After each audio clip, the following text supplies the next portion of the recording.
You seem bothered by something. How did we get here?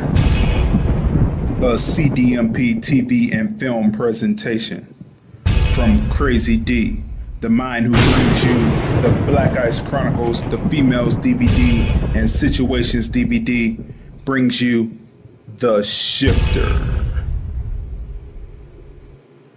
It's Halloween night at Crazy D's, and a pesky vamp is out for blood. Beware of the Shifter. That's it. You gotta go beat it damn scram, man. Damn. Why don't you be a doll and find me a place to change? I need a place to change my clothes before I go. What? Don't try to hold me on the phone. Dee! You been holding out on me? I was just about to stop and help. You know I helped the crackheads, D. Some people just don't have originality with their outfits. It's like I hear voices in my head talking to me and shit. I saw that punk ass Charles Pippen and his cousin leaving here. I learned the grace pose. Get your camera ready. We're here, like we said, for trick or treat. Crazy, what did you see? You seem bothered by something.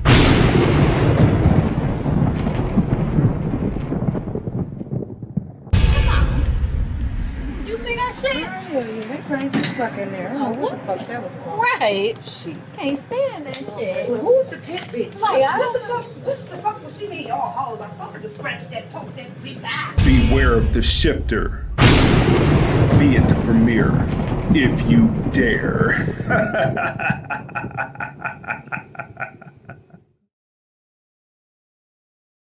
Are you gonna listen to the move?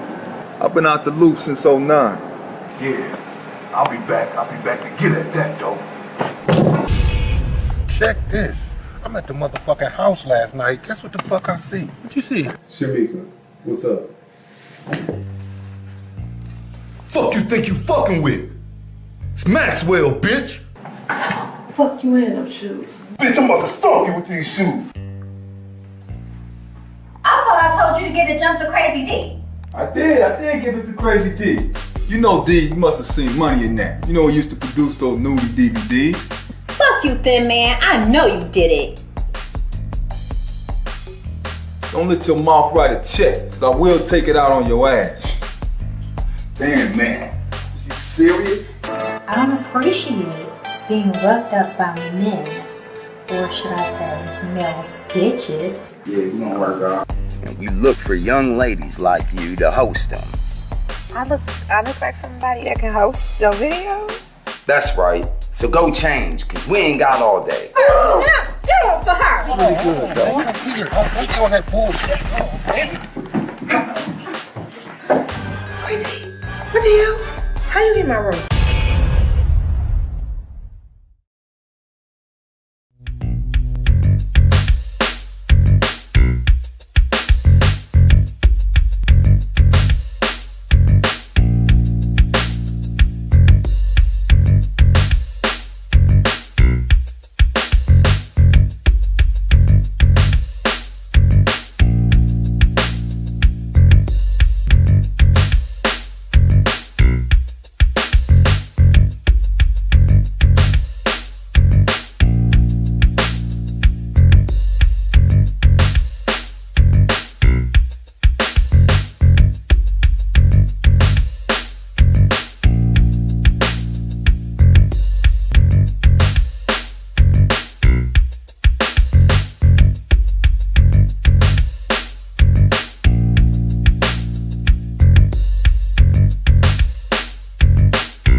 Film Review, Movies, Music, Culture, Politics, Society podcast, interviews, movie reviews, and more.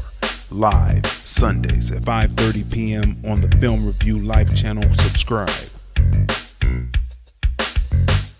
Hi, this is Bernadette Stanis, Thelma from Good Times, and you're watching the Film Review.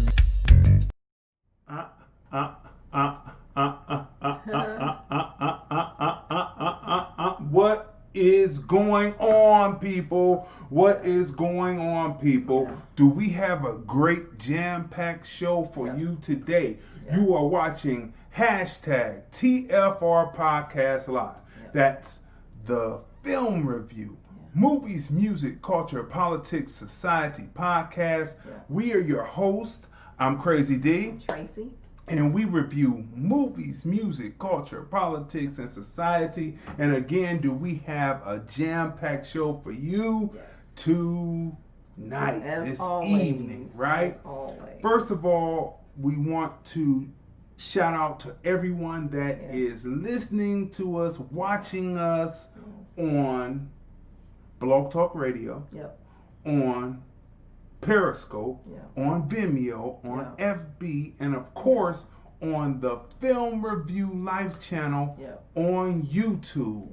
All you have to do is go to YouTube, go into the search and type in hashtag TFR Podcast Live, episode 133, and it will bring you right up. Make sure that you press subscribe and press like on this episode, because we are bringing you jam-packed reviews tonight. And of course, this is the season of Halloween. And you remember last year, starting on September 23rd, we went through the top 10 all-time blaxploitation films of all time that were for Halloween. The Halloween blaxploitation. We're going to go back through and give a recap on that list, but we're moving forward with the films of Halloween that you will love to watch as an American Black and within the Black diaspora. And we're going into new films to watch, right? So you want to stay tuned for that. And of course, we are reviewing The Third Day. That's Jude Law. Right? We're also reviewing, what's that other classic film tonight? Now Voyager. That's Betty Davis, right? And of course, what's the other one that we're doing Fargo Part 4, Installment 4. And that is starring Chris Rock. Did you see Chris Rock on Saturday Night Live? He killed it. Just this past Saturday. Did you see Megan Thee Stallion? She killed it. They both did great. Did you see them representing the power that is the black woman? Huh? 213-943-3358. All of the chat situations are open. The chat line is open. 213-943-3358. The chat is open on YouTube, so you can come right in. We're right there. You can write on there, and the chat is open on FB, so we can get your comments.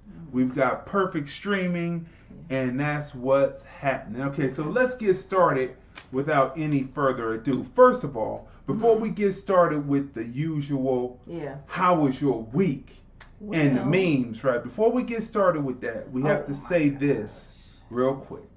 We have to say this real quick so that you will know this, because next week we're going to be doing the review. But we got to let you know that if you have not seen, it's a must-see, The Good Lord Bird, right? If you have not seen The Good Lord Bird on Showtime, you have to watch this film, right?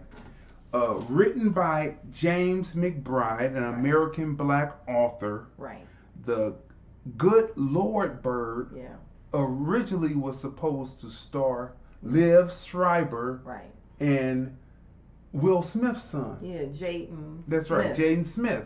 But this incarnation of it, that is on Showtime stars none other than, what's his name?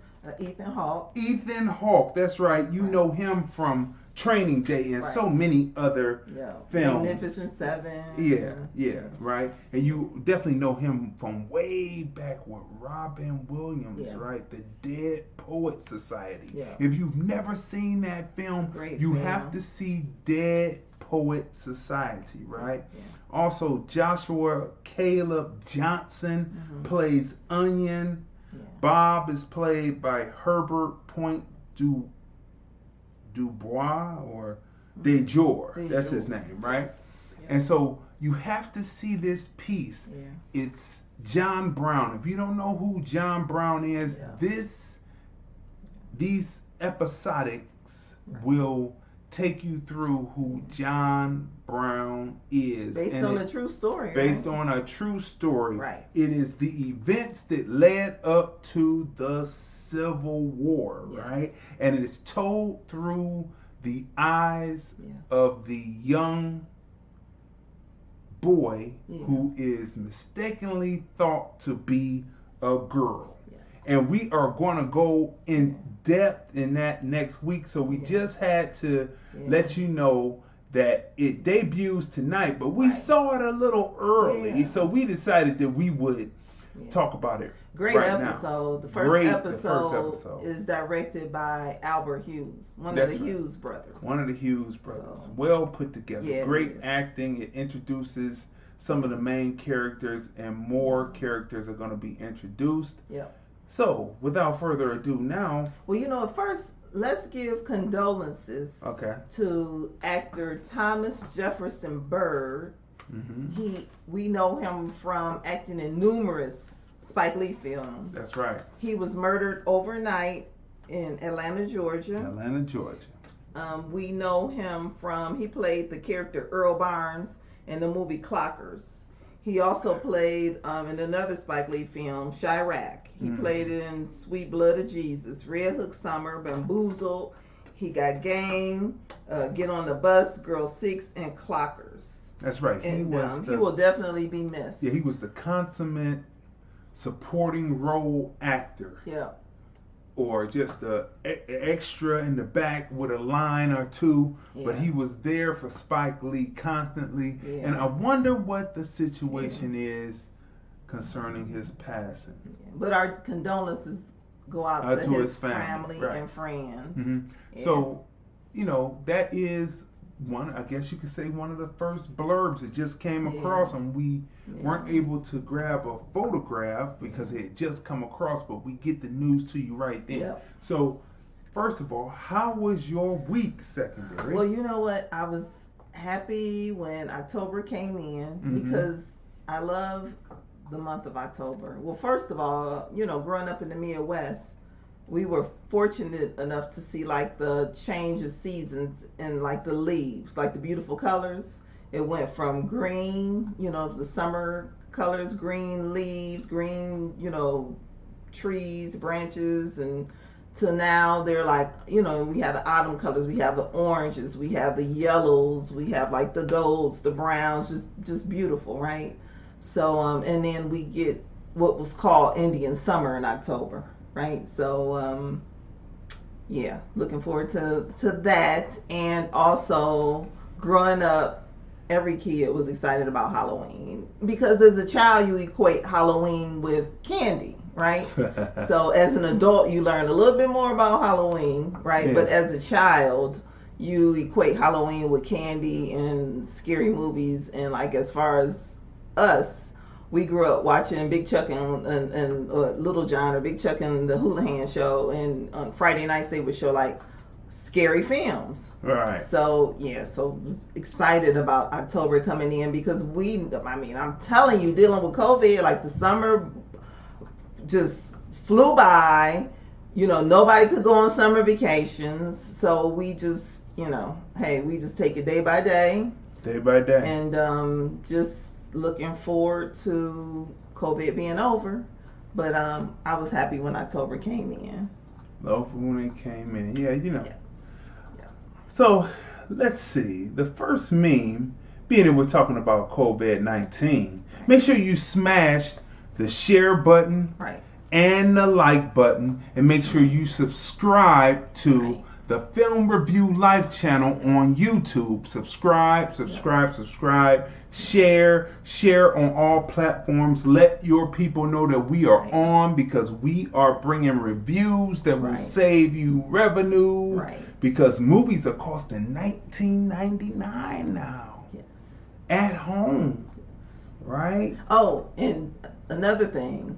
Definitely, we have babies that are coming that were born, and some that haven't been born yet. Like Nicki Minaj, congratulations to her and her husband, Kenneth Patty. They gave birth to a baby.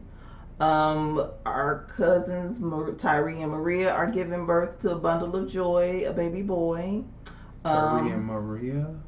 Tyree and Melanie. And also Kevin Hart and his wife, they gave birth to a baby, right? Okay. So congratulations to everyone who gave birth and those who are in the process of giving birth. That's right, because in this time of death, there is truly it's a blessing. Life. Yeah. Right? Yes. What's going on to Sandra Burrell? I see that she's watching. Okay, hey, people. Sandra. Look, first meme of tonight, right? COVID-19 nasal swab test punctured woman's brain, leaving lining and leaked brain fluid from her nose. I think the woman was trying to give her, I think she was trying to give her a lobotomy or something. I mean, but what's scary about that is I remember when COVID began, right? And they were looking for people to help with the COVID test. And I remember it saying, you know, no experience at all. We'll train you to give the test. And I kind of like worried about that. I was like thinking, I hope they train the people properly, because to say no healthcare experience at all, nothing, period, we'll train you.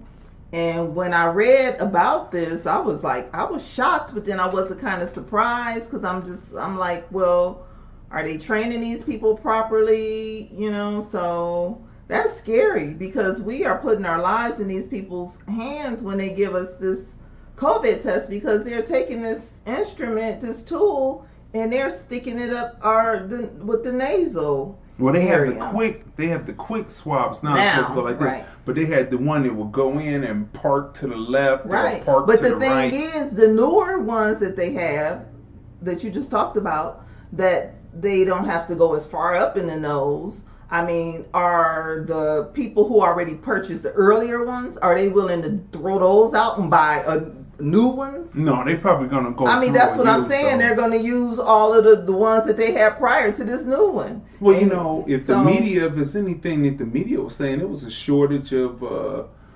tests anyway, right? Oh my God. I mean, that's what the media said anyway. What's up to Tanya M. Congress? I see that she's watching. You know, we produce the hashtag TFR Podcast Live OB. Right. That's the Film Review Podcast presents Observations by Crazy D with my special guest host Tanya M. Congress, my sister, y'all. Monday through Friday, 9:30 a.m. Pacific, 12:30 p.m. Eastern. Right. We come on Monday through Friday. Make sure you go to the Film Review Live channel and subscribe, because we come on Monday through Friday. Saturday we take the break, and then Sunday we're here with the Film Review Movies, Music, Culture, Politics, Society podcast. And you know what? I call it the daily news observations, because you guys, you do a great job breaking down and explaining to the public what's going on as far as you know, politics, and helping with definitions and with bills, you know, being passed, and what's going on with the different protests and organizations. You guys did a good job following the money and behind the Black Lives Matter movement, and who's really behind the Black Lives Matter movement, and breaking down definitions for the with the Marxists and Antifa, like, and all of that, everything that's going on. So I love how you guys give the news, and it's not skewed, it's not fake news. Yeah, it's not but media. you give the real news, real information, and you give receipts. Right. You give the receipts. You tell the people, this is where we got this source from. These are the references. And I love how you guys broke down with the Attorney General, what's his name? Cameron. Yeah, Daniel Cameron. Yes, the Breonna Kentucky. Taylor case. That's right. So great job. With episodes 1 through 28. Right. As my sister likes to say, that's 56 hours. Right. Of information. 2 hours of show, 56 hours of information. And you know, the Daniel Cameron, I talked about phraseology. So when you go back and listen to that episode, we break down his breakdown of what happened with Breonna Taylor and the 3 officers and her boyfriend at her apartment, and how his phraseology, his use of it, failed him, and why there should be many lawsuits out there coming, because what he said seemed to be a little bit less. And he was also factual. mentioned in Megan Thee Stallion's performance. He sure last night on Saturday Night Live. Now I'm sure with all of that flat, well, we're gonna leave that right there. But I'm sure that every now and then he likes to look at people, and he was watching Saturday Night Live, and his name came across probably one of his favorite artists besides his favorite country artist, Megan Thee Stallion. He said, God, dog, I know his phone rang all night and all day after that Saturday Night Live broadcast. I have a feeling that Daniel Cameron may be a little disconnected to the culture, so he may not. I don't know. He might be out there while he's golfing or running or jogging, and he's got on his thing. WAP. I doubt it. WAP. Come on now. Come on. It's some hoes. He'd be like, it's some hoes. No, I doubt it. It's some hoes in this. He'd be running. It's some hoes. And he'd be looking at the sisters.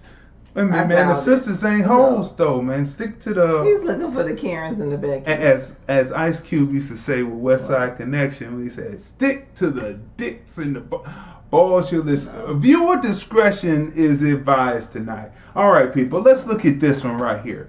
I'm gonna leave this image right here. You see, that's Elton John. That's the Speaker of the House. That's, I don't know who the ball. I know who he is, but I don't. But you see who is standing there. Is that Fauci? That is Fauci. Okay. Right? Right.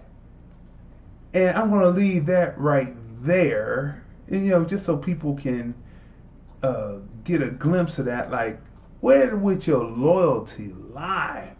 You know, you're hugged up and chummed up. To himself.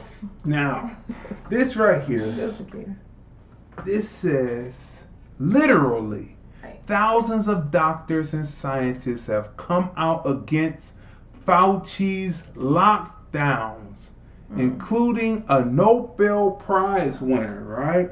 Because we are potentially getting ready to head to a shutdown. So will you be ready and able to survive it when they're getting ready to lock down New York again? They said New York City is getting ready to lock back down. This is going to be very interesting as we head into the fall, right? Now, because they're not telling you about herd immunity, but of course we talked about herd immunity in episodes 121 through 133. You just go and listen to all those. We do a whole episode on herd immunity, and the news still hasn't talked about herd immunity. I mean, we told them about COVID being a pandemic before they even used the terminology. That was in episodes 104 through 110. We compared it to movies. Right. And showed you what would happen, how to survive.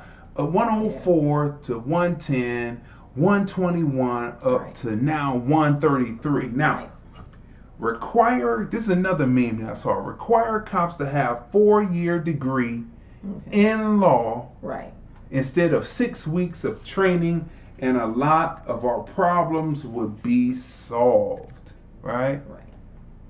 Glad I tuned in. I guess what they said. I turned in. Okay. Who is this? Let's see. Sandra Burrell. Hey nephew, Hey, glad Sandra. I tuned in. Just had birthday young dinner with my aunt and two of your uncles. Your Uncle Chuck's birthday. Glad I finally caught your show. Thank you for tuning in. Yeah, happy birthday.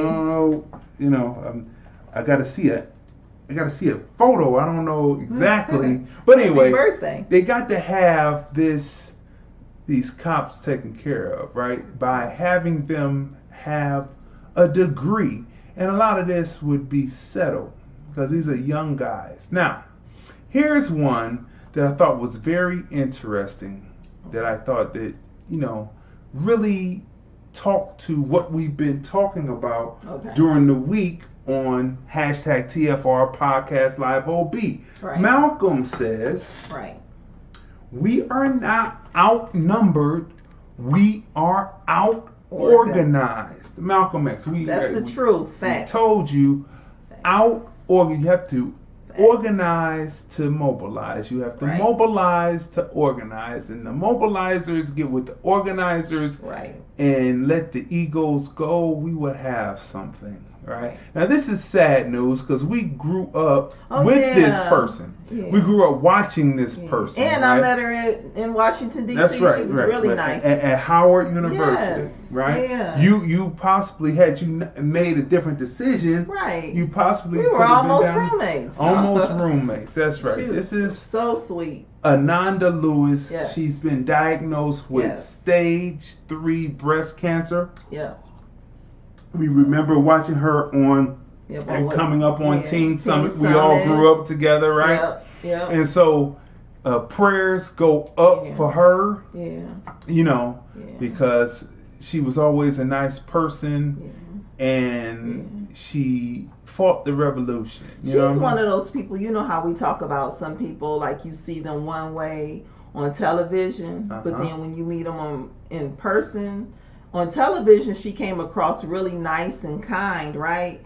But in person she came across like even nicer, like just a warm, kind, friendly person.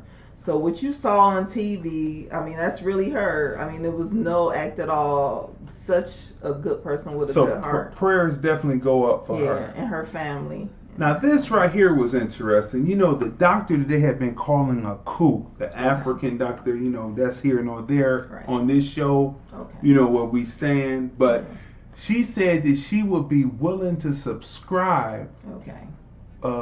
Was that hydrochloroquine to the president so he could be cured from this COVID-19? Because right now it appears that they're saying that they're doing experimentation. He's a person of a certain age. Right. And you know how the doctors like to experiment. Right. And depending on where they stand, I wouldn't too much trust that experimentation because they said they took the Hippocratic Oath. No, but when they stopped that drug, number one, I can't think of her name now, but we showed the footage on our show of that the governmental representative. Was she in Michigan? Yeah. And she took the hydrochloroquine, right? And it worked. It cleared right up. It cleared right up, right? And then I've seen doctors prescribe that medication to many, many, many patients, and I saw many, many, many patients released. But if you're not the doctor on the side of pressing that vaccine, are you going to take the vaccine when they make it mandatory? If you're not on the side of pressing that vaccine, then they're going to look at you as a quack. Let's keep moving. Like, do you really? If you're not on the side of like pushing this, Bill Gates has this vaccines, right? Right. But then if people are being cured by this hydrochloroquine and like a couple of other... That would take away those billions of dollars that he invested. Right, so... Don't want to do that now because it is about capitalism and money. So the 4 agreements: be impeccable with your word. Right. Don't take anything personally. Right. Don't make assumptions, and always do your best. Yeah. Be impeccable with your word. Right. Don't take anything personally. Right. Don't make assumptions. Right. And always do your best. That's right. The 4 agreements. I like that meme. I thought that was food for thought and education for the youth and some adults now. You know, there's still time. There's still time for adults. Still time. Is there? I always say it's time to focus on the youth and the Yeah, children. but it's still time for people to focus on the youth and the children. You remember the cartoon? Well, it was an anime. Okay. The Rudolph the Red-Nosed Reindeer. Remember, it was the abominable. He had sent It was the wizard, and he had sent the abominable snowman. Right. And the abominable snowman, after he knocked him down the hill, he became friends. And in the end, the wizard lost his power, but he said, "Can I still have just a little power, please?" And he lit up the whole Christmas tree. Yeah. He was wicked, but they gave him something of his childhood, and it's like Rosebud. Have you ever seen Citizen Kane, people? Orson Welles. If you haven't seen Citizen Kane, you do have to see that movie. Okay, people, and still, this is talking about, you know, adults, right? Right. So we have to say about those people who are still. Stay away from still people, right? And what are the still people known for? Still living in the past, still losing, still not making effort, still complaining, still broke, still making excuses, and the last and the greatest of the 7 deadly sins, because this is what really this is, still hating.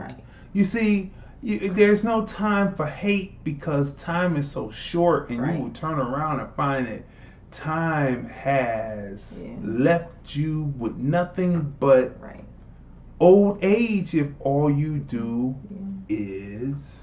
So stay away from still people. Stay away from still people. Still making excuses. That was on it. Still making excuses. Still hating.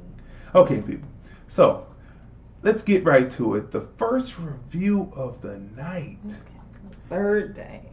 Is... Let me look the cast up. Yeah, go ahead. The third day, right? The third day. And let me say, Jude Law, his installments happen in the summertime. Naomie Harris's installments happen in the winter. And this interesting programming happens on HBO. Right? This is the synopsis before we go over the full cast, because the cast is an ensemble cast.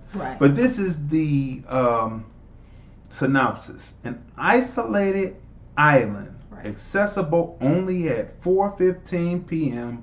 through a strip of land covered by the ocean by 5:15 p.m. every day. People go to sober up, but somehow at night in the evening, or maybe because it's festival time, this special festival they have on the island, the alcohol is flowing, right? Look, that's okay. I messed up my cousin's name earlier, so you know. In this world, Jude Law, summer, and Naomie Harris, winter, discover uncomfortable truths about themselves on this HBO show. The frustration that the viewer feels due to the decisions made by the characters, right? Keep the viewer on the edge of the seat. This will keep you on the edge of the seat, because you're like, what decisions are they making? Would you make those decisions, or is this for the story to play forward? Would you make these decisions The Third Day. Let's go through the cast. Okay, well, first of all, starring Jude Law. And then let me say, when we saw previews of this on HBO, we knew that we were going to watch it. First of all, because Jude Law is in it. And just like the Young Pope in his previous work that we watched, he never disappoints. He's a good actor, right? Now it's the new Pope. Yeah, now it's the new Pope. And the young Pope is in a coma. Right. But we're going to be talking about that too. But starring in The Third Day is Jude Law. He plays Sam. Catherine Waterston, she plays Jess. Emily Watson plays Mrs. Martin. Freya Allen plays Kaylee. Patty Constein plays Mr. Martin. And there's going to be a second half of The Third Day. Is Naomie. And it's going to be starring Winter. Yeah, starring Naomie Harris. She's going to be playing Helen. And then Nico Parker is going to be playing her daughter Ellie. And so that's the second half of The Third Day. So we watched the first half, which is starring Jude Law. And the second half that stars Naomie Harris, that begins Monday. So when we watch that Monday, we're going to backtrack and go over it again. That's right. So remember that Jude Law's situation is happening in the winter time. Right. No, excuse me. It's in the fall? summertime. It's the summertime. Okay. And her situation happens in the wintertime. It's within the same, it appears by the previews that it's within the same year. Okay. But what has established with Jude Law has happened in the summer, and her situation of coming over to the island for a new adventure, as it says in the trailer, she comes across as having it take place, right then in the winter time, right?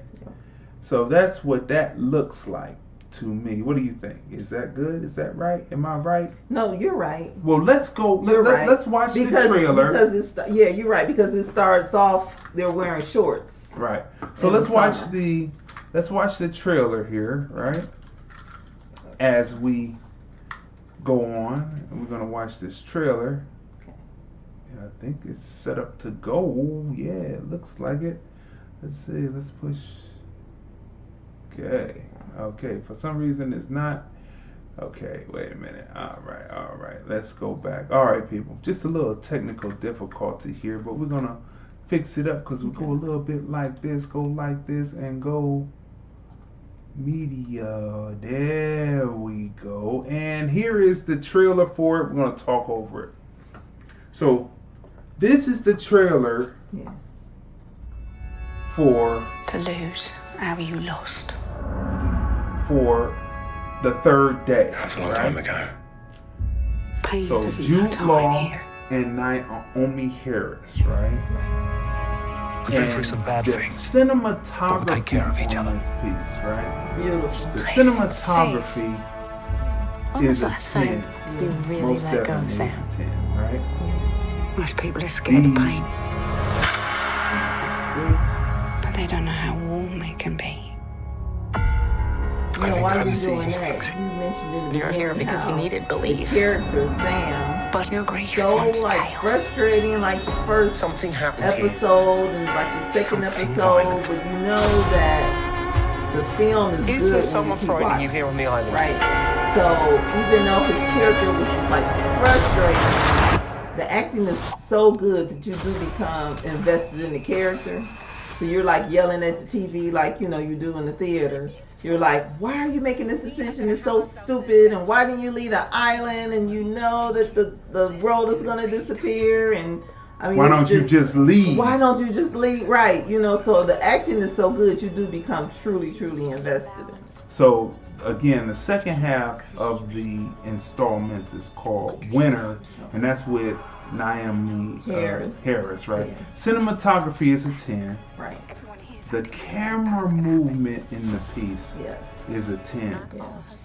The town as a character is a 10. The character development is a 10. Character art is a 10. Wardrobe location is a 10. Right? Right. You know what I want to throw in there? I think this is the first time I've ever done this. The creepiness is a 10 because it's an eerie town. Yeah, it's eerie. It's very eerie. Very, very eerie, right? It is what you say it is. It is creepy, and it is the location and the wardrobe makes the piece eerie. What's going on? Do you remember Treme? And you remember how you would watch Treme, and there would be you know, of course, you went there if you were American black to listen to the jazz, right? And the soul that was coming from out of there. But then there would be the backwoods people, and they would be like the folk music of Louisiana, and they would be back there, and they would be putting on tree bark, and you like, oh man, that's kind of eerie. Can we get back to the jazz? And I mean, it was just slow the whole show down. Well, this doesn't slow this down, because it's all within. As you travel through the island, you find these different patches of people who believe different things. Like you see this in the cuts, right? It's definitely a twist. The drama and the suspense in it, mostly because of poor decision making, is a 10. The acting skills, the way that Jude Law emotes in this piece, with the situation that the character is put in, is a 10. Believability, you can suspend your belief and believe that somebody would be that stupid.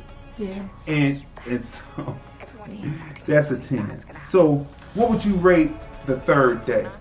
The third day, I would definitely give it a 10, because first of all, the acting again, right? And there was a twist that I did not see coming. So that's why I have to give it a 10. Yeah, it's a big twist. A big twist. And the thing is, what I loved about it, as far as like the visuals, you said the name when we were watching the film, but when you describe, because this is true, there's actually a road, right? And during the day, it's beautiful. It's like you see this road with beautiful, like a lake underneath, like turquoise water, beautiful. So as you're driving, like you can kind of see the water. It's like on really close on each side, really visually beautiful, right? But then at a certain time, the road just disappears, and it's nothing but under the like water. Under the water, it's just rises, all lake, beautiful turquoise water. And so, like, just to see that was visually beautiful. And then, like you said, before the people start acting crazy, it looks pretty. It looks like one of those Oktoberfest situations, speaking of the month October. Oktoberfest. So, yeah, you know, with the costumery and all of this stuff, except for they put, like, scary stuff on top of their hair, like, later on. Because gradually you see the progression of the festival. In the beginning, it looks like, oh, nice little Oktoberfest festival. And then as like the following day, they start putting on those eerie costumes over their head. I don't know. I mean, it was really good. I mean, it's unpredictable. The acting is great. Visually beautiful in certain areas, but then it turns into visually creepy. And so a real good twist. So I'm looking forward to seeing So you Naomie give it Harris. a 10. I definitely give it a 10. I'm looking forward to seeing her version, seeing her on the island Monday. Yeah, with her two children. With her two children, right? Right. So that's gonna be good. Naomie Harris and her, she's gonna have two daughters with her on the island. Whereas he had no one. Well, yeah. Right, and he should have had someone with him because he was really irresponsible. But those are the twists, and you know that it is Halloween, so you know people make irresponsible decisions. And speaking of Jude Law, before we move on, you were fortunate enough to be a part of a live Q&A. Yeah, with Jude Law, and because he has another film coming up that we'll be reviewing. That's not out yet. Not out yet. And so, from the interview, you were saying he came across like really cool and down to earth. Yeah, he came across cool and down to earth, and he went through his process of acting. And you could ask questions, and it was a gathering of people, just a private gathering, meeting digitally over the internet, over the web. And he was a nice guy by the interview. That's all that you can ask for. Because we talked about that earlier. It's just like when you watch people over the years, it's nice to come across one, like we were saying about Ananda, who are, what you see is what you get, just real cool, down to earth people.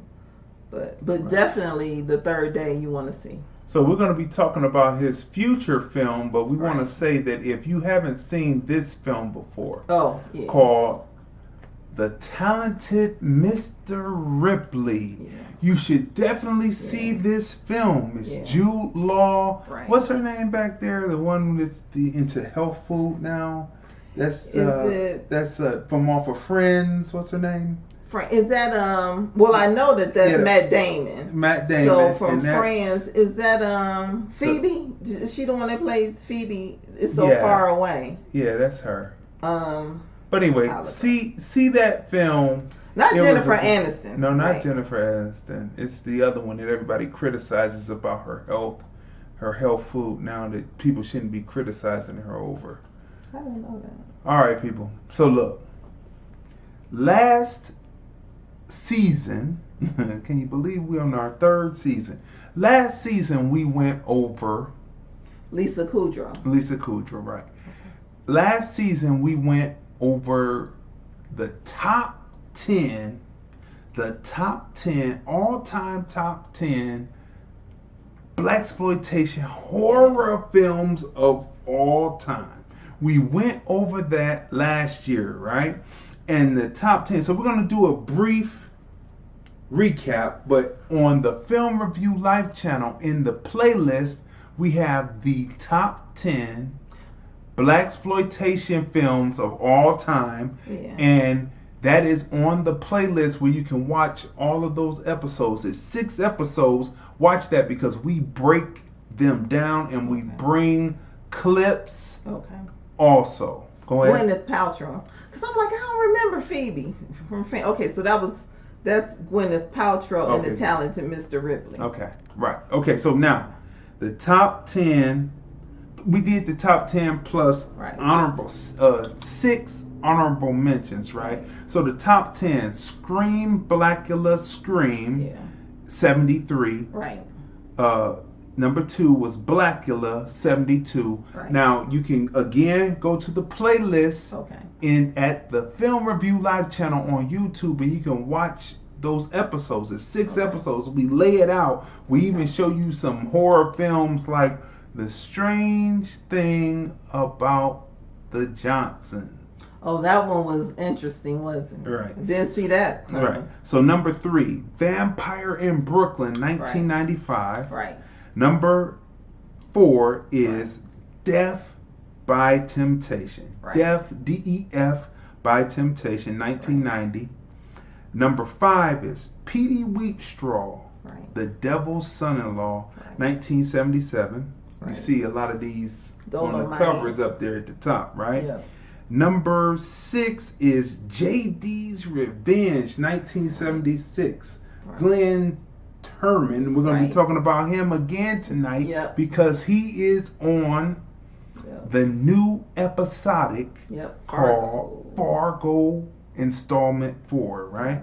Number 7, Blackenstein. If you have never seen Blackenstein, classic, 1973. 8 is Now Eat by Brother Lynch Hung. That's 2000. Number 9 is Tales from the Hood, 1995.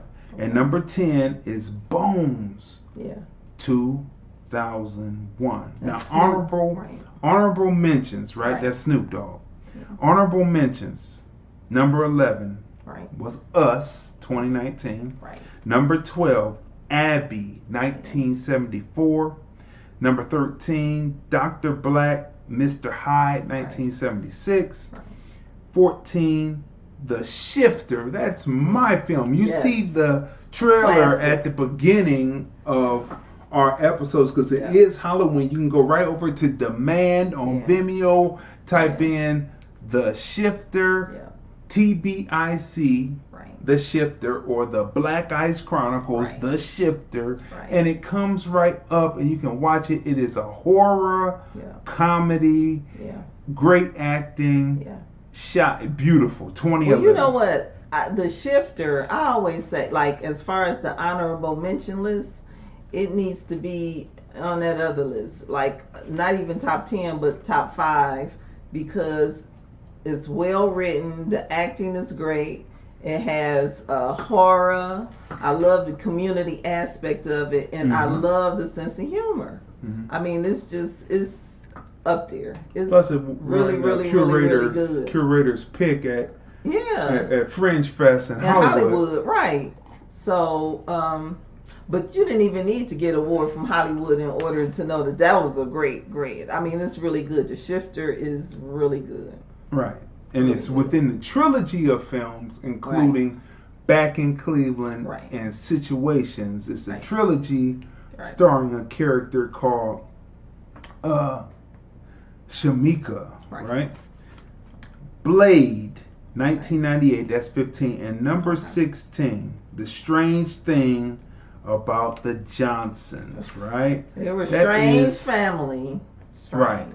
So there's a documentary out there, right, about horror, right? About black horror films, right? Great. And it's called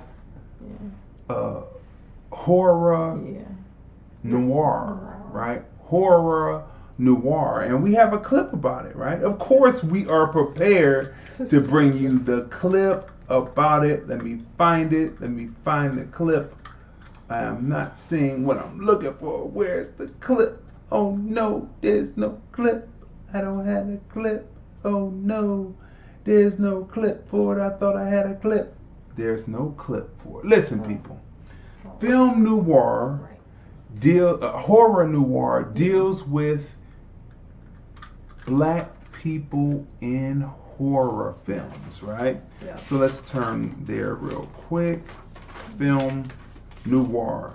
It originally came out in 2019. Black History is Black Horror. It kicks off and it talks about the birth of a nation. Right. D.W. Griffith. If you don't know who D.W. Griffith is and the birth of the nation, did you know that movie played in the White House when Woodrow Wilson was in the White House? So you see, there's always been racists in the White House, right? Right, so it goes through and it talks about Oscar Micheaux and Spencer Williams, right? It breaks down certain films like Sugar Hill, The Girl with All the Gifts, The Craft, Sacrifice Negroes, right? What else? Mississippi Burning, Eve's Bayou. If you didn't know that Mississippi Burning was kind of like a horror film, you know, even though it's a civil rights film, but it's kind of horror film too. Attack the Block.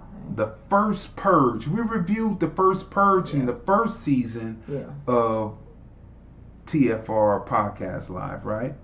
Spiral, A Quiet Place, and The Hunt, right? The synopsis. Black professors and American black actors discuss the early beginnings of American blacks in films, in horror films. To today, and how the impact of us on screen has changed over the decades. Jordan Peele, Get Out, and Us, right? He talks about his Get Out and Us. Paula Ja Parker, Miguel A. Nunez Jr., they talk about their times in horror. And it's a full all-star cast of American blacks that have been in horror films, right? We'll definitely show you the trailer next week. Right? Yeah. The documentary now showing, it's now showing on Amazon. Yes. It is a timeless, detailed piece which scholars, directors, actors, and fans can watch for years to come, right? Yeah. To learn about blacks as horror and in horror movies, right? They do a great job breaking all of this down. It's still a fight to put dignity in roles in horror for American blacks. And this is what this details out, right? And so, go ahead. I love how they break the films down in chronological order, right? So they go far back, like you said, The Birth of the Nation, like the first like horror film, right? No sound, to present day. Right. And and I love how all of the different like directors and actors and the filmmakers are all like as well as the critics, right? Right. And all sit down and talk and give like the history as far as like each of the different films. You know, everybody's giving their opinion at different times, you know.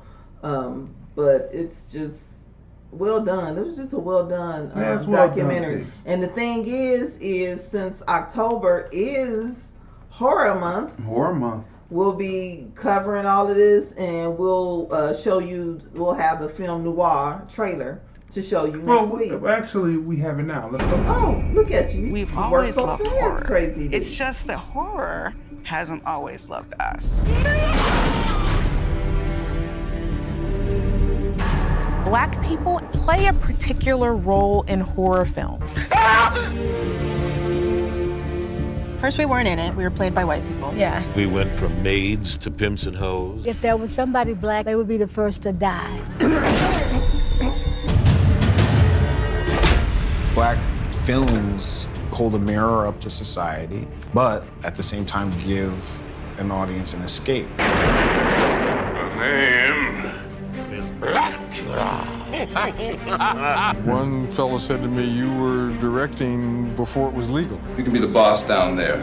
I'm boss up here. Yes, that's history. We've shifted from being the focal point of the fear to being the heroes. This would be unheard of 25 years ago. If we can use what we've experienced, we can tell stories that people have never seen before. Right. So good. So black horror noir. Yep. 2019. The intro and the setup. Let's break this down now so that you'll know. So that you know what you can watch that leads you into some information. Intro and setup of the doc. Introing and letting you know the backstory to American blacks in film, that's a 10. Yeah. Storyline, through line is a 10. The use of movie clips in it to tell the story, that's a 10. Yeah. Introducing the development of film, blacks inclusion, that's a 10. Information, that's a 10. Yeah. Story through editing, the use of the editing, the sound, the use of them being in a theater and having that theater experience while they're talking about their experience in film and their experience in watching horror films with black people in it. That's a 10. Yeah. Connection from movies now to back then, and from back then to now, that's a 10. What would you give horror noir? I would, just like you, I would give it a 10 because it was just like well done, and I love the experience of seeing like the filmmakers, the actors, the actresses, you know, talking about the films, meanwhile giving us history and just like the jokes that they would tell in between. And so I would definitely give it a 10. Yeah, so I would watch it again. We're gonna watch it again. Actually, we had a whole month. Yeah, so originally it was on Shudder. Right. But now it is on, what's it on now? Amazon Prime. Amazon Prime. And it's worth watching again. It's good. Really good. It's well put together. Well put together. Right, let's see. Tanya M. Congress. The first time I tried to see Mississippi Burning, it was at the Maple Heights Theater on Broadway. I remember that. I remember getting up and walking out of it in the first 15 minutes. Yeah. Mississippi Burning, boy. And then it had the great white help at the end, like, because they had the FBI helping. Isn't it funny how the FBI has two parts? It has the ones that help and the ones who don't, just like the Justice Department. Right. Half of the Justice Department is trying to lock you up, and the other half is trying to set you free. Right. It's really, it all depends on who's in there, and it's all in a major system. Now, in the spirit of film, of horror, noir, we have picked each week, going for the 4 weeks leading up to Halloween, we're showing you the top 10 list of all time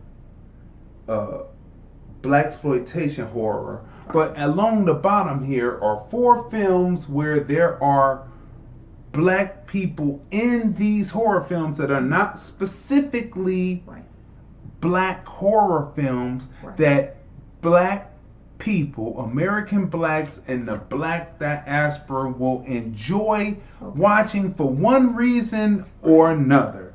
So the first film that we have put on the list is Night of the Demons. That's right here. That is 1998. Just search Night of the Demons, 1998. The character, the black character in it is Roger, Rogder, portrayed by Alvin Alexis, right? The second film is from the Friday the 13th. How many were there? 115, right? Right. It's Friday the 13th, A New Beginning, and Reggie, right? Shavar Ross. You know Shavar Ross. He was Dudley on... he was Dudley, right? Yeah. On Different Strokes. On Different Strokes, that's right. And, so Dudley could run, right? So you should definitely watch that one, New Beginnings. We saw that in the theater. We came out, pretty satisfied with that particular one. And you know what? I'm satisfied with the one we reviewed, the newer version, because the little black boy got away. I can't think of the actor's name, but that one has got to be like one of the best. Oh, was that Halloween? No, that was Halloween. Yeah, that was Halloween. That was Halloween. Where he said, "I'm getting out of here. I'm not gonna get killed." You got to see that. He had the common sense. It was one of the best. Okay, so number 3 is Jeepers Creepers, and it's about time for a new Jeepers Creepers because he comes around ever so often, ever so many years, 27 years. So it's time for a new Jeepers Creepers. The character's name in that. The Dudley's name was Reggie, right? I already said that. Giselle Gayhart was the character in Jeepers Creepers, came out in 2001, portrayed by Patrice Belcher, right? Number 4, I Still Know What You Did Last Summer, the 1998.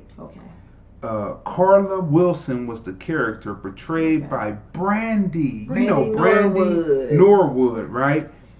Each week up to Halloween, we will be bringing more Halloween movies. American blacks and the black diaspora will love to watch, will like to watch, that are not specifically produced for American black audiences, but they are horror films, and you will enjoy them for one particular reason in particular. So that's the list, and you see that. So all of these, right? I remember what you did. I still know what you did last summer. Jeepers Creepers, Friday the 13th, New Beginning, and Demon Night. I have no idea. I don't know what they are thinking, because this would have been like the perfect time for them to release Candyman. Well, they had to wait because the theaters. I know, but that's why a lot of other people have moved their films to either like Netflix Amazon Prime or on demand. They say, well, you know, they really want that cash box Okay, office, yeah, right? but the way COVID is going up and down like a roller coaster. I mean, what you gonna wait forever? Going up and down like a roller coaster. Right. So I mean, and then also on the list of horror, we didn't add Antebellum. Well, Antebellum was last week. I know, but then we gonna throw that on the horror list too. Right. Yeah. So let's see. Now, people, up next is Fargo. A series on FX. I'll pull up the actors. Called Fargo 4. Now, Fargo is loosely based. Its formulation and how it plays out is loosely based on the Coen brothers' Fargo, right? The original film that came out in 95, 96, called Fargo, Great film. Right? So, Fargo 4, originally it was supposed to come out on April 19th, 2020, but due to COVID, its release was pushed back to September 27th, 2020. And it did not disappoint. We have been waiting for this program to come out. Forever. Right? Now, if you haven't seen, you don't have to, because there's 4 installments, which means there's 4 seasons of Fargo on FX. You don't have to watch the previous seasons to know what's happening with any of the seasons, right? You don't have to watch 1 through 3 to know what's going on with 4. Right. Other than it's happening in Fargo, North Dakota, you know, the Midwest, right? Okay. So you don't need that because each story stands alone in its storytelling, right? So it stands alone. But what is good to do is to watch the original film Fargo to see where it gets its quirkiness from, how it gets its intro, because there's an intro that we're going to get to in it. So Chris Rock plays Lloyd Cannon. Yep. Emery, I think I got. Is it Crutchfield? Crutch, yeah. I left the C out. Crutchfield. She plays Ethelrida Pearl Smutney, right? Jason Schwartzman plays Jasta Fada. Salvatore Esposito plays Gaetano Fata. Jeremy Harris plays Gene Biddle, and Glenn Turman plays Dr. Senator. Those are the main characters. Then we can go through some secondary characters real quick to go through. Okay, let's see. Ben Whishaw, Jack Houston, Jesse Buckley. I believe Jesse Buckley is that nurse ran. Oh yeah, listen. She's no joke. Listen, the nurse in this, she is a psychopath mixed with crazy sociopath, which means she doesn't think that anything that she does is wrong, right? I mean, she really doesn't think that anything that she does is wrong. So at the bottom, we're playing the trailer. It's the 1950s Fargo, North Dakota, right? And as now, American blacks find immigrants invading, taking up spaces which belong to American blacks. Enter Lloyd Cannon, Chris Rock, to negotiate his family's place within this ever-changing world, now run by an Italian family, narrated through the eyes of a 16-year-old. Will Lloyd be successful or fall victim to Fargo and Fargo 4? That's our synopsis, right? Yeah. That's our synopsis.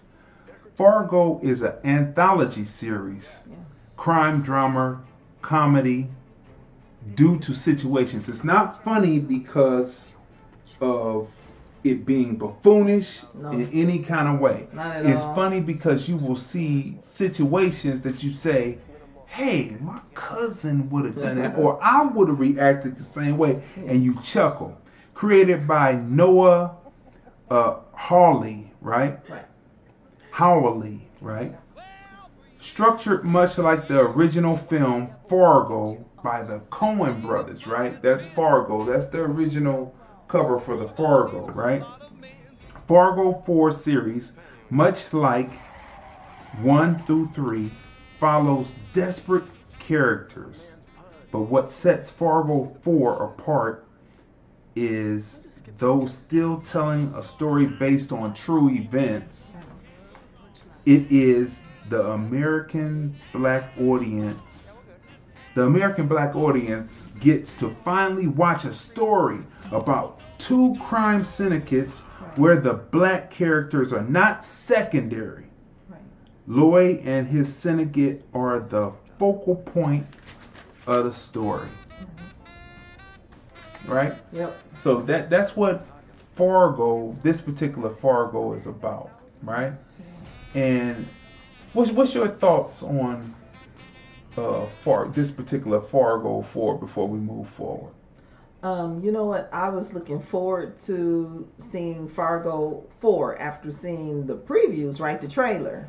So because of this COVID, it slowed things down, period, in Hollywood films, movies, TV series, everything, right? Mm-hmm. So when Fargo 4, when they did give us the release date, I was looking forward to it. And what I loved is they dropped 2 episodes, right? So we were able to watch 2 episodes back to back. Mm-hmm. So of course Chris Rock did not disappoint because he is a great actor, right? Mm-hmm. And what I love about this Fargo 4 is that I love how he's a crime lord syndicate, but he carries himself with dignity. You know what it reminds me of? Because I haven't seen a film like this since Hoodlum. Oh, with yes. Lawrence Fishburne. That's right. Right. That's right. So I love seeing these American black men, mm-hmm. businessmen, mm-hmm. carry themselves with dignity, right? And businessmen, you know, because you'll see in Fargo, he, you know, not to give anything away, but just like any other businessman, he goes to the bank, right, for a loan because he is a businessman. Uh-huh. But he carries himself throughout. No, actually, he wasn't coming for a loan. He was coming. It was a partnership. Actually, he was coming for a business, bringing a business opportunity. Yeah, so a partnership to a Caucasian bank, right? And they did not want to take up on it. So, right, it tells certain uncomfortable truths, right, about it. He wasn't coming for a loan. He was coming to bring a business opportunity. So a partnership with the bank. It had to do with credit because for those who didn't know, right. American black stores were the first to offer credit to their customers. Right. And he was wanting to expand. Right. He looked at a situation where he could expand out. Right. And he needed the use of a bank, of a Caucasian bank, to spread his business, his credit out into other market places, and which he should have been able to do because this bank that he went to, this institution, other businessmen, American businessmen, traditionally go to the bank, to the institution, to work together, and he was looking to partnership, and because he had already have banks. He has a bank. He has a bank as the story multiple is told. banks, right? As the story is told. But I don't know. I just love how him and his people, how they stick together, and you'll see it. I don't want to give anything away, but Fargo 4 is good. Yeah, Fargo is good. I'm looking forward to watching episode 3 tonight. That's right. Yeah, so it comes on. So these shows. Yeah. So, these shows are in competition with each other, I would say. But you know what? I don't want to forget to say, did we like the relationships?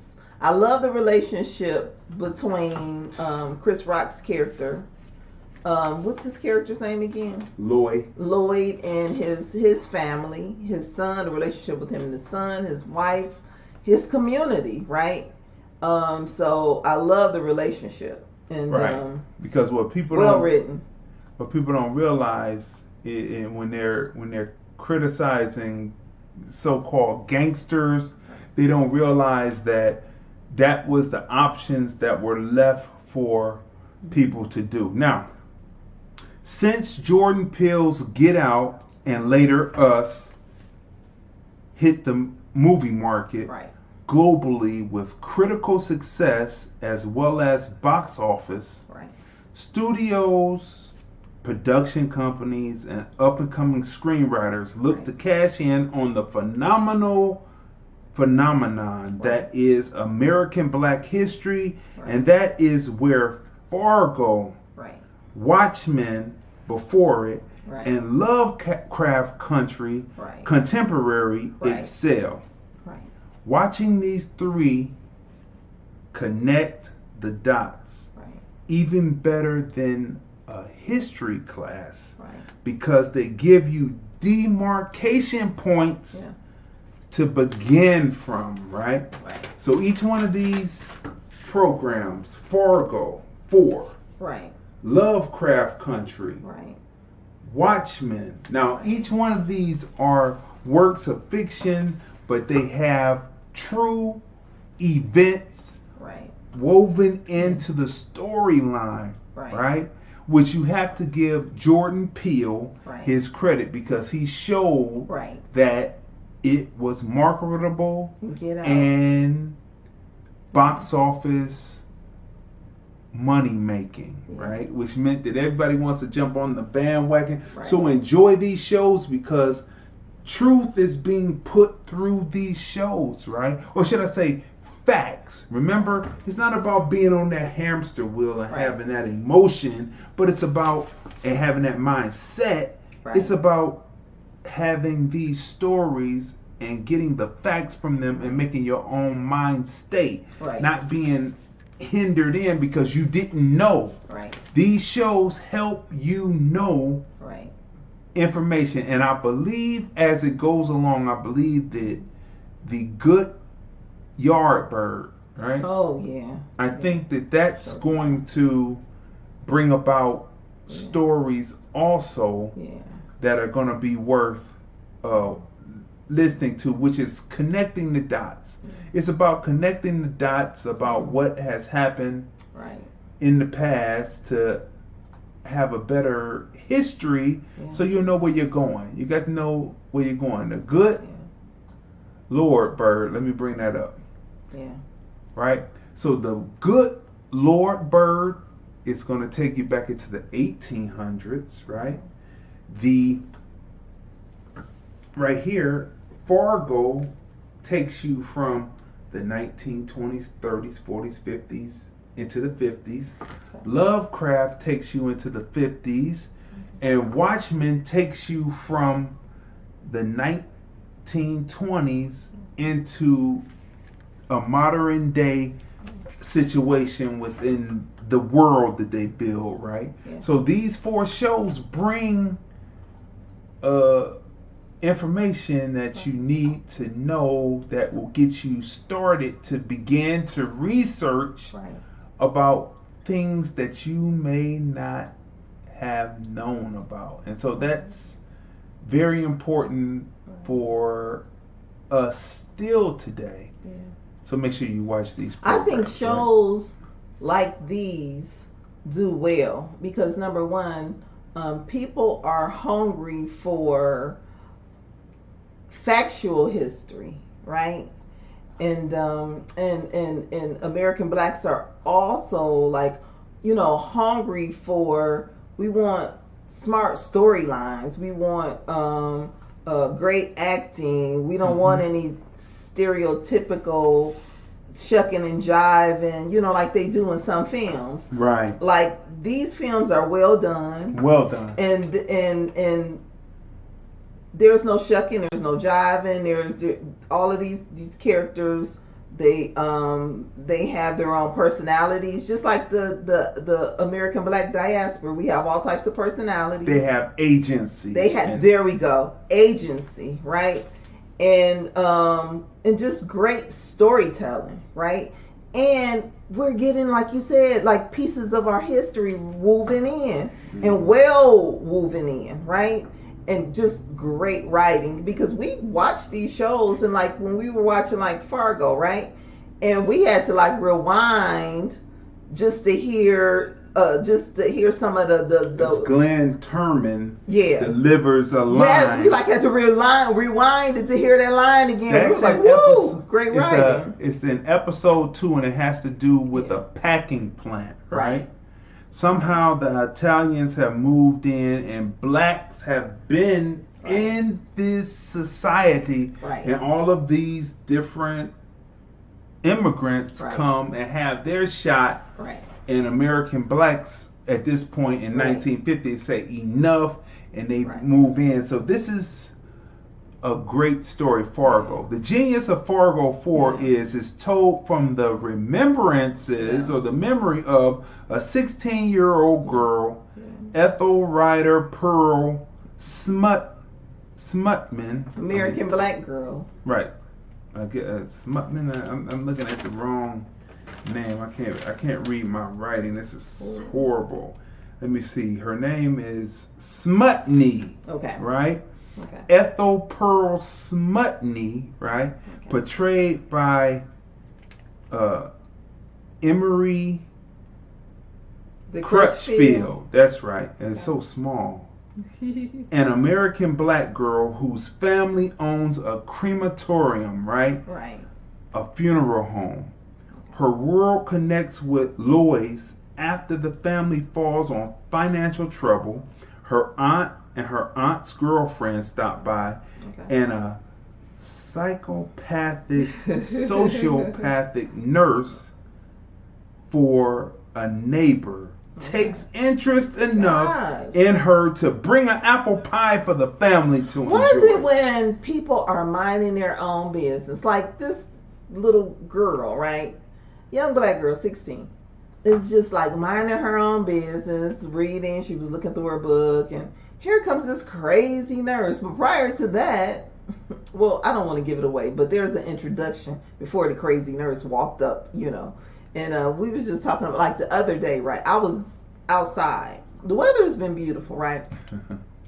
So I'm like sweeping the stairs because these birds, they just decide poop.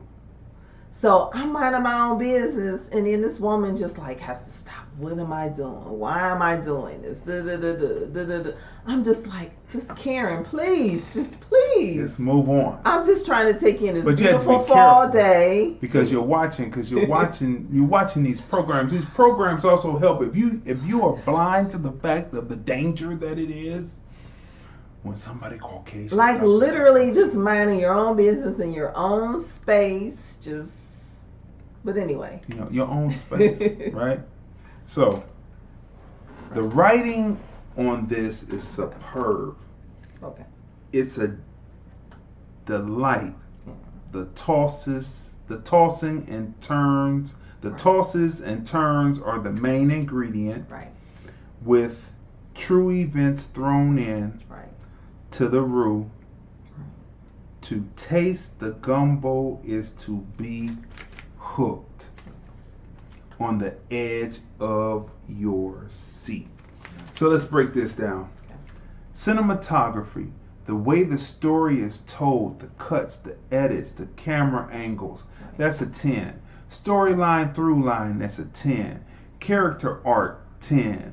Acting skill, emoting, but believe me, the genius of the writer, Noah, well, the creator and his writing team, because he has a writing room. He's the creator, but there's a writing room. And the genius of the writing room to tell this story through the voice and the memory of the 16-year-old. Beautifully done. And the actress who portrays her, I believe, just researching it, she is older than that, but she plays she looks like 16. She looks like a little teenager. That's right. She Great plays accent. it so it is genius and it's believable, right? It is. Character arc is a 10. Acting skills, emoting 10. Wardrobe, cars, set design, taking us back to 1950s, Kansas 40s, City. 30s. No, Fargo, North Dakota. Okay. Drama, comedy. Because of the situation, no buffoonery, but because of the situation, how serious the situation is, that's the type of comedy I like. That's the type of comedy I write. Yes, like smart. when you watch The Shifter or Situations or Back in Cleveland, the trilogy films, on demand, on Vimeo, you see that the writing is intelligent, the characters are well fleshed out, and it's laughs because of the drama that you see. It's no buffoonery, right? You know what? What I love about like all of the different episodes of Fargo, what they all have in common is the Midwest, right? Right. So all of this is happening in different Midwest states. So what would be No, it's not. It's only happening. It's saying it's happening in different Midwest states. It says Fargo. Like this episode, the fourth season set in 1950 is in Kansas City. But the previous one, the one we saw today, because we saw it years ago, the one we saw today took place in North Dakota. Right. Well, I mean, you know what? Okay, well, there's a confusion here because the write-up is saying one thing, but when you open up, it says Fargo 1950. So I don't know, maybe the story happened in Kansas City, but when you open up the story, it says Fargo 1950. Well, actually, it starts with the 20s, 30s, and 40s because the Italians take over in the 40s, then 1950, then it comes to the American blacks and it says Fargo. So maybe I'm just waiting for them to get to Ohio if we doing the Midwest. Right. So I mean, I don't know. So they're just picking up stories, but so that's a confusion there. But I'm just going by what it's putting on the screen, right? Yeah. Fargo as a character is a 10. Story beats is a 10. The story beats what leads to another point in the story. Something that's put down, that's a beat that re-emerges later in the story. That's a 10. Yeah. Believability is a 10. The historical facts is a 10. What would you give Fargo for? I would give it a 10, like you said, because the acting, great acting, led by Chris Rock, right? I love, you know what? I love the costume and design because everything just the period piece. I mean, but the cars, the clothes, the hair. I mean, because you watch some films and you're like, well, it doesn't really look like it's from that period. The clothes and the style, but they hit it like right on the nose. You feel like you have been pulled back into the 50s. Oh, and the music. Did we talk about the music? Yeah, the music is good. The music soundtrack is really, really nice. So I would definitely overall give it a 10. And I can't wait to see episode 3. Yeah. So well I'm going to give it most definitely Fargo 4 is a 10. Make sure that you go back and watch Fargo, the original movie by the Coen brothers, and then you will see how it sets up, and then watch season 4, and then go back and watch season 1, 2, and 3 of Fargo, the 4 different installments, but definitely watch 4 because 4 is about American blacks I'm and the telling black you, diaspora. Fargo 4, like if you enjoyed like Hoodlum, because for me, after Hoodlum, there was like a gap, like right in the 50s, you know, great films, seeing black presence, right, in film, and just like the swag and just the confidence and you know, so whenever Hoodlum comes on, I'm like watching it again. Like I'll stop and watch it. So Fargo 4 brought to me what I had been missing, you know, and what I like about acting in it period is Glenn Turman, right, who played in JD's Revenge, yeah, which was he was playing a person that was possessed in the 70s by a character that came back from the 40s and 50s, right? And then to play a character that is in the 50s that is about self-determination and the rights of American blacks. I mean, it's like he's able to go full circle and play this character again in a different aspect and a different point. I mean, it's amazing being an actor. Now that you said that, before we move on, the introduction, like the beginning of Fargo 4 is powerful because you see the different ethnic groups, the way they move battling it out, each of the different groups, right? And Chris Rock, right? His character, it reminds me of the movement of what's going on today in America.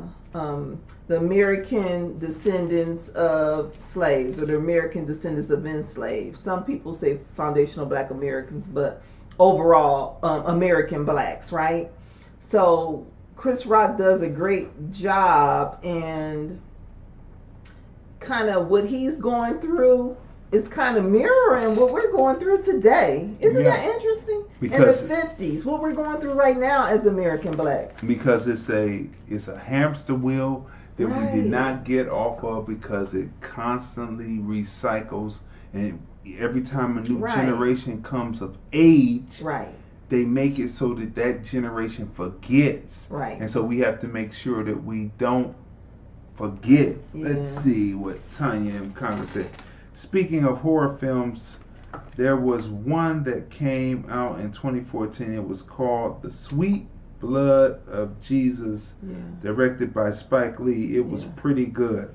Yeah, that was a good one. We've talked about The Sweet Blood of Jesus. If you haven't seen that, that is a vampire film, but it is also in the vein of Oscar Micheaux. Because Oscar Micheaux and other directors, but in particular Oscar Micheaux, because he was prolific through the 30s, 40s, into the 50s. He told stories of redemption and told stories that were spiritual, or what you would say religious stories, and The Sweet Blood of Jesus is a horror film with a twist. And so most definitely that is a great film. And if you haven't seen Red Hook Summer, those two films kind of came out around the same time when Spike moved from film to digital. Red Hook Summer has a twist. We keep talking, we could just do a whole show on Spike, right? So people, listen, there is another, we put this background back up about the horror, because there is a new horror film coming out starring Ghost. Oh, okay. What's his real name? I just know him as Ghost. Hardwick. Yes. Right? Yes. Starring, what's his first name? Hardwick, but Ghost, right? From Ghost. He is teamed opposite Amari Hardwick is teamed opposite Loretta Devine. Wow. Okay, that's gonna be good. This movie is coming out on all streaming platforms October 30th, and we are there to see it the day before Halloween. Halloween Eve. So you can finish watching The Shifter on Vimeo on demand, or watch the trilogy Situations Vimeo on demand, and Back in Cleveland Vimeo on demand, part of the Black Ice Chronicles series trilogy and films by yours, written, produced, directed, edited by yours truly. Then you can watch this film, and it is called Spell. Wow. And from what the trailer shows, he's going home. Okay.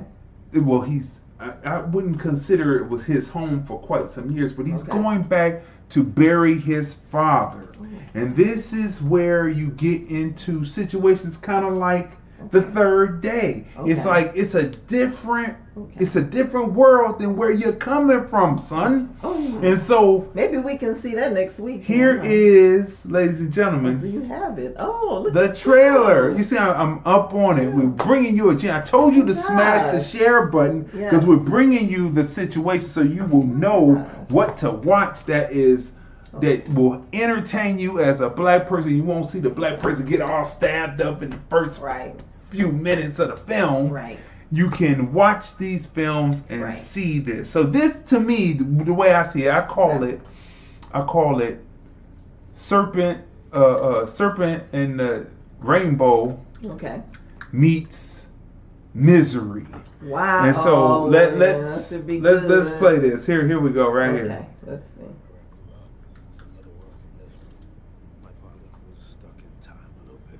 What was he like? He was religious, just differently, like superstitious. So what y'all doing around these parts? We're going up for my daddy's funeral.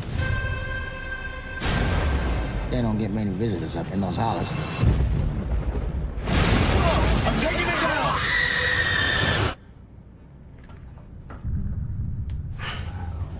Where am I? You was in a plane accident. What about my family? Now, automatically, the cutting on this, the cutting on this makes this look like this is something that really people are really going to want to see. I mean, it is awesome. Loretta Devine, again, this is like Serpent and the Rainbow, except for instead of having a white protagonist, you have a black protagonist meets Misery. Baby, you were the only one found. I need an ambulance. Notice his foot is damaged, so he can't really move and get away, because if your feet get damaged, you're hobbled, right? So that's why I said this is like Misery. If you've never seen Misery, Kathy Bates. That's right. Yeah. You have to see Misery James to understand. Cannon, right? That James Cannon and Kathy Bates, right? That kind of slowed Kathy Bates down, I thought, because that was kind of like Glenn Close. Right. The acting was too good. It kind of believable. It kind of like slowed her down a little bit. And now she's in more like horror stuff. You know what I mean? Right. But so Misery meets Serpent and the Rainbow. Let's keep going. The hospital within 50 miles of here. Where you think you is? New York City? This, it stands for you. Whatever. She is showing him the hoodoo doll that stands for him.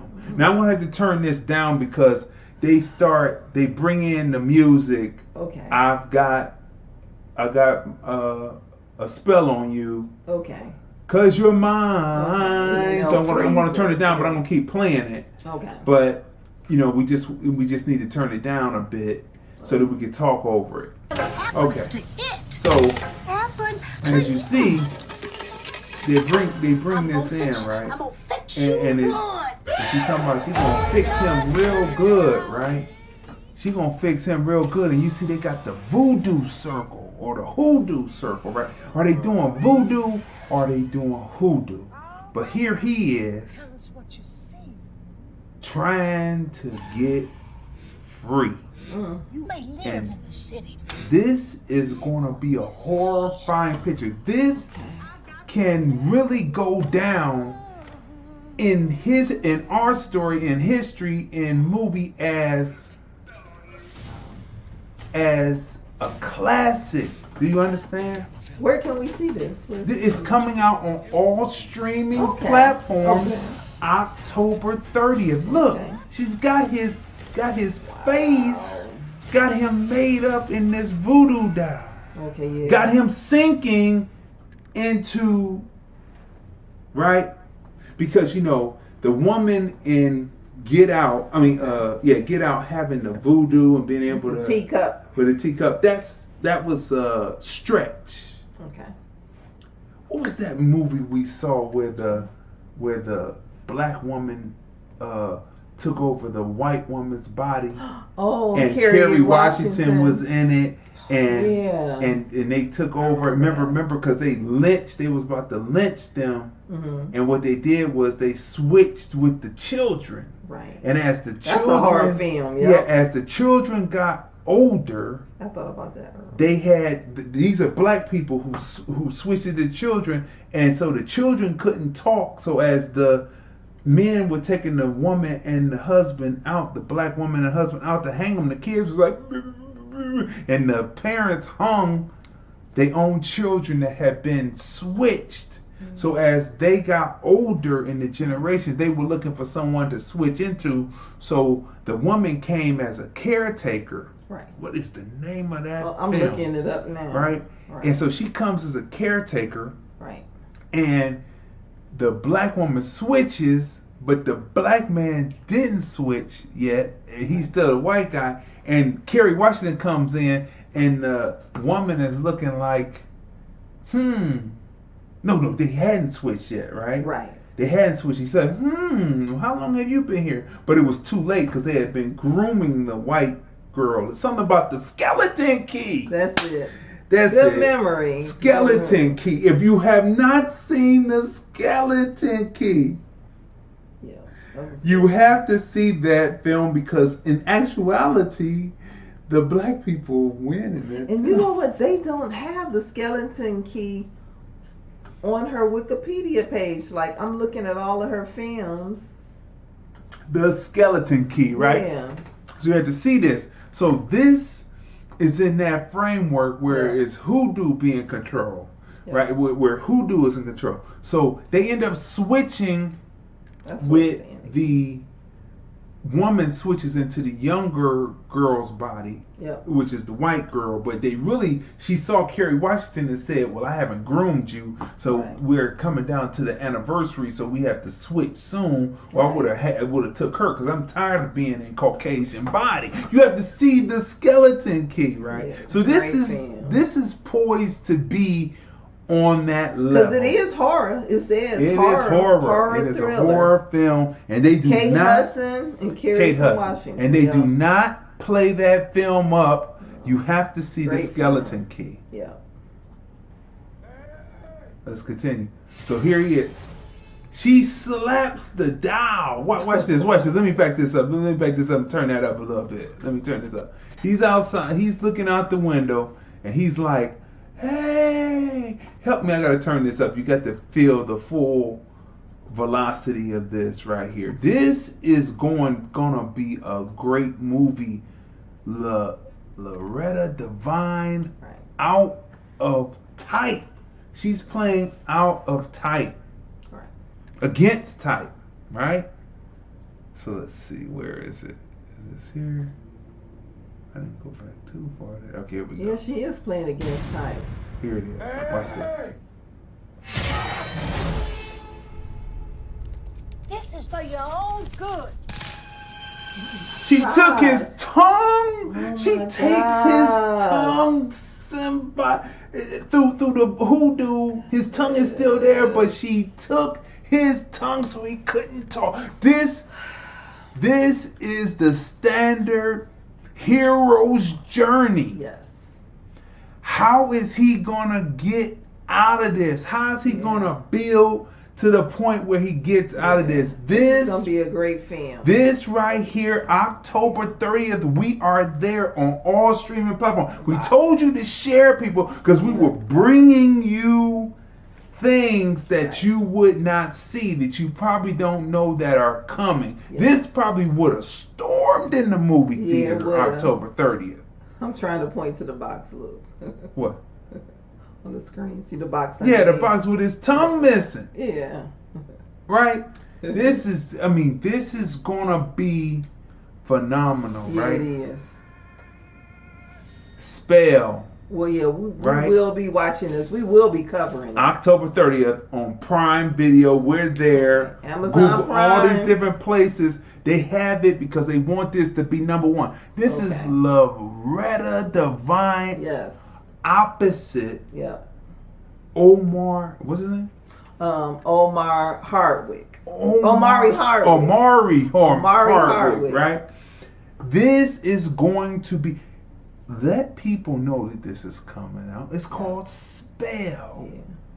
We covered Omar Epps a couple of weeks ago in that other film, so we mixing up the Omari Hardwick Ghost, well, formerly known as Ghost. Right. Okay, people. So look, this Halloween is shaping up because we're gonna be bringing you films that Black people are in, that Black people are going to love to watch during this Halloween season. That's not necessarily produced by Black people, but for one reason, American Blacks will love this, and the Black diaspora are gonna love those films, right? And we're bringing you the newest films. We're going to be talking about the newest films, and we've already talked about the top 10. Yeah. And remember, you can go to the Film Review Live channel, subscribe, press like, smash like on this video, smash subscribe, smash share. Share this video. Let people know we're bringing the information on movies on hashtag TFR We are bringing Podcast. great Halloween horror films for you to help get you through COVID. That's right. And we're bringing you reviews on classic films. And we're bringing you the latest of films. And we're going classic on this next one real quick, right, people? This one is a classic. Speaking of great actors, films, right? Yeah, like she's another one. Like when we're like looking at the Turner Movie Classics, or when we see that Betty Davis is in a film, you can just about bet that it's gonna be a good film. It's gonna be a good film, right? Yeah, Turner Classic Movies is playing this film. Betty Davis, Yeah. Paul Henred, right? It's called Now Voyager, right? It's called Now Voyager, right? Yeah. It was filmed in 1941. It released in 1942. This is a classic film. Betty Davis as Charlotte Vale. Right. Paul Henred as Jeremy or Jerry. Claude Rains as the Doctor. Gladys Cooper as Mrs. Henry Vale, who is Charlotte Vale's mother, right? Right. Synopsis. A young woman finds it hard to break the domineering hold her mother has on her until a psychologist or psychiatrist unlocks the door, and love, romance, and responsibility finds her finally content by movie's end, right? So that's our synopsis on this film. But let me tell you something. This film, I'm going to tell you, the transformation of Charlotte gets you every time when you watch this movie. Something about character arcing. It's always amazing, right? Yeah, it is. Bette Davis's ability to emote on screen, to arc her character from off the script page to screen is phenomenal. Claude Rains as the liberator, teacher, and later student of human nature by the actions of Charlotte. Beautifully acted. There's a yin and yang thing going on. Who is originally the liberator and the teacher, and then who becomes the teacher in the end within that relationship. Beautifully done. And Paul Henreid as Jerry, a man obligated but in love with his work, is the perfect love interest and possible foil to Charlotte's happiness. You know, sometimes men in their thought process can sometimes be a hindrance or a foil, a possible foil to a woman's happiness. And in this story, you just have to watch this. I mean, it's a beautiful film, right? It's a beautiful romance and drama. Right. Yeah. It's a love film, too. It's a love film. Yeah. Gladys Cooper as the dominating mother and her ability to read the scene and bring the perfect opposite to Davis's Charlotte shows Cooper's talent, and her character's exit scene could not have been played any better. Gladys Cooper's talent, I mean, because you know Bette Davis was the hot, I'm gonna say hot girl of that time, right? Right. Hers were maybe her hot time. Gladys Cooper's hot time was maybe a decade before, right? And she was able to harness that energy to bring about a performance that was not trying to overshadow Bette Davis, but was a compliment to what Bette Davis was doing in the film, right? The way she was throwing the bass and the woman and Cooper was throwing back the mid-range, right? And so it was a beautiful compliment. But the exit scene of Mrs. Henry Vale could not have been played any better, and I will say that it was behind Charlotte's back. And that's what I will say to that. You have to watch this film. Now, the scene that we're going to watch, we're going to talk over it, you know. We might as well start playing it right now. This is where Claude Rains as the doctor, right, comes in after being hired by the mother to assess her daughter, right? And this is where you get to, as an audience, if you have never seen Bette Davis in this story, you get to see what she looked like under the domineering force of her mother and how her niece interacts with her, which leads Claude Rains into being even more confident about his diagnosis. So as we come in, we start right here. Just nonsense. She is most seriously ill. Charlotte is? Thanks to you. Thanks to her mother, he says, that she is seriously ill. How? By having exercised a mother's rights? A mother's rights, twaddle.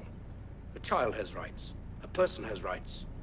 To discover her own mistake. A person has rights. This is a story of many people who have mothers who, whatever they believe, it seems to hold down the child. And it could happen with fathers also, but this is this story. So this is the niece coming into the scene. So you're introduced to the niece. She is she's fly dressed, And here is the opposite, Betty Davis. You look ravishing. New dress? No, Jude. Well, anyway, it's devastating. Aunt Charlotte... Anyway is devastating. You have to see this film. Betty Davis, right? Claude Rains, right? Gladys Cooper, Paul Hendred, now Voyager. I'm June. You've heard about us, June and December. My infant. What's that? Oh, don't tell me Charlotte gave it to you. June. One of her own precious private. Why, Aunt Charlotte, fess up a romance. Look at that. See this? So this is an example of the abuse. This is the scene. This is the initiating scene, really, right? Go on, torture me. Go on, torture me. You like making fun of me, don't you? You think it's fun making fun of me, don't you? Nice working. So there we go. So that is the movie. So you have to see this movie, You right? do. The movie is a classic. It is right? a classic. Right, Tearjerker. Yeah, it's a tearjerker, right? Yeah. You know what I love about when I watch these films, the classic films, right? Mm-hmm. And first of all, I love how on the Turner Classic Movie Channel, we get to see classic black films as well, right? Because we'll like this, was it last month? Last month they had a Dorothy Dandridge, right? So they showed like some of her films, and then they'll have like Sidney Poitier or Harry Belafonte, and they also did a tribute to Butterfly McQueen. Sure did. Yeah. So what I love, I just love old movies, period, right? And Betty Davis is, again, like I said, a great actress. But what I liked about this film is, just like most of the old films, classic films, I love like the hair, the makeup, and clothing, and the architecture, because we talk about that all the time. It's just like so much detail, and like some of the buildings that they built, you know, back then, the interior design, just like just the clothing, everything was just more material, the colors were richer, just well done. But when I saw this film and we talked about like her wardrobe and her hair, right? That made me think of a book that we had read a while back, and it's called Bright Boulevards, Bold Dreams, the story of like Black Hollywood, written by Donald Bogle. And he said in his book, he talked about, it's like the behind the scenes of who's who Black Hollywood, right?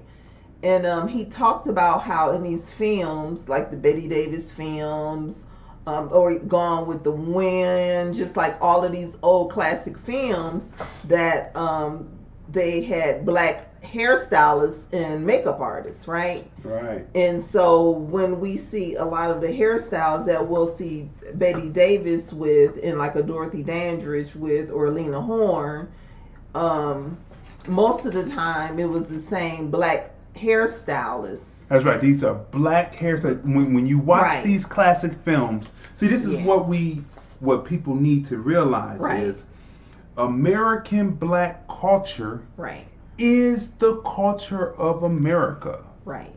So black hairstylists, I'll let you finish, but the black hairstylists and makeup artists worked on white films. Still, people didn't know this. That's right.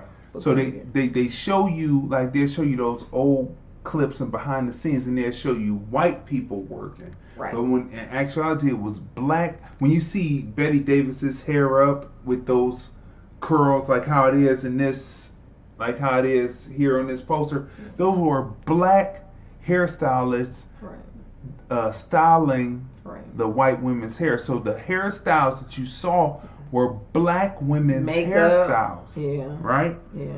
The way that they wore their clothes, like if the men tilted their hat a certain way, black men did that. The way that they wore the suit, the way that they wore the tie, like they will tell you certain things, but then they won't tell you about the haberdashery and who actually was the haberdasherer, right? I'm making a new word there. But when you look at the hairstyles, when you look at the language that they're used, especially in the film noir film, or film noir, as they call it, depending on how you want to pronounce it. Right. You're hearing the language of black people being reinterpreted by writers who are telling a story and want the people to be hip, right? Like, there's no more hipper cat than Louis Armstrong, right? But Bing Crosby is made to seem hip standing next to Louis Armstrong. Right. Louis Armstrong gave Bing Crosby his street cred. Right. Standing next to Dizzy. Right. Or Bird. Right. Or Miles. Right. Gave the street credibility to these actors, and thus people went to go see their films, all people, because they thought they were hip, and they were in the know, and they knew how to move through worlds, you see? Like the musicians, they moved through, and actors and actresses too, but specifically the musicians were able to move in all worlds. Like, we covered, and it was the true story, once he was released from prison, was it Al Capone? Al Capone. And his favorite, one of his favorite artists was Louis. Armstrong. Louis Armstrong. Right? Yeah, so they were able to move in all worlds, like gangster, business. But the main point is the actors on the screen got their street cred by being taking around the words that they would call jive. Right. And the quick speaking, talking, thuggish police or gangsters in these films, these film noir films, they're using language that they're hearing on the street, that they are emulating. Kind of like today. It's the same. Today, just like when you see these commercials, right? And they'll use a slang that was used in maybe hip hop, like it could be like a few years ago. 10 years ago. My bag, like they took my bag, like you're holding a bag, my bag, and turned it into my bad, B-A-D. And some black people don't realize that it was my bag. Right. That's my bag. It's like I'm holding the bag.